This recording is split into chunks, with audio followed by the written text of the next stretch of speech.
तसंच अजून दुसरी एक ट्रिक तुम्हाला सांगते घरच्या घरी खत बनवायची। तर घरच्या घरी आपल्याला काही छान खतं करता येण्याच्या ट्रिक्स मी तुम्हाला आज सांगणार आहे। तर हे जे आहे हे केळीचं साल आहे आणि ही मी अशी एक 8-10 दिवस केळीची सालं वाळवलेली आहेत। ही 8-10 दिवस वाळल्यानंतर अशी कडकडीत होतात आणि आता ही मी मिक्सरमध्ये टाकणार आहे आणि ह्याची फाईन पूड करून घेणार आहे।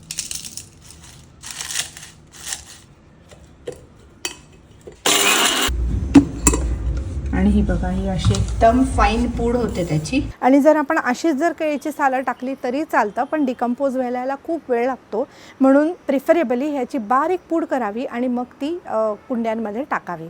आणि मोस्टली ज्या झाडांना आता फुलं लागली आहेत आणि आता फळधारणा होणार आहे अशा कुंड्यांमध्ये हे टाकायचं, म्हणजे फळधारणा लवकर आणि छान होते।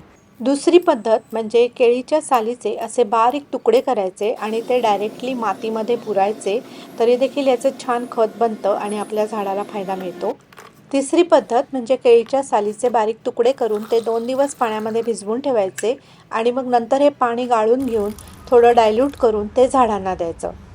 केळीच्या सालीमध्ये खूप सारे न्यूट्रिएंट्स असतात, जसं की पोटॅशियम, फॉस्फरस, कॅल्शियम आणि थोड्या प्रमाणात नायट्रोजनसुद्धा असतो आणि ह्या सगळ्यामुळे आपली झाडाची ग्रोथ खूप छान होते, त्याला छान फुलं आणि फळं येतात।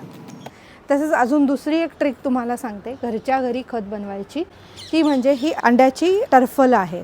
तर ही अंड्याची टरफलं स्वच्छ धुवून घ्यायची आणि मग ती परत 8-10 दिवस अशीच वाळवायची आणि ह्याची पण तुम्ही मिक्सरमध्ये पूड करून देऊ शकता झाडांना। अंड्याच्या टरफलामध्ये कॅल्शियम असतं आणि हे कॅल्शियम आपल्या झाडाच्या ग्रोथसाठी तसंच त्याचं सेल स्ट्रक्चर सुधारण्यासाठी खूप आवश्यक असतं। तसंच टोमॅटोमध्ये एक डिसीज दिसतो, ब्लॉसम एंड रॉट डिसीज, हा कॅल्शियमच्या कमतरतेमुळे होतो, त्यामुळे टोमॅटोच्या झाडांना सुद्धा ही पूड घातली तर खूप उपयोग होतो।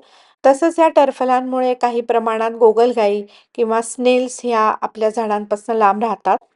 तर असे हे काही अगदी घरगुती पण अतिशय इफेक्टिव्ह असे फर्टिलायझर बनवायचे मी तुम्हाला उपाय सांगितलेले आहेत, तुम्ही पण नक्की ट्राय करून बघा।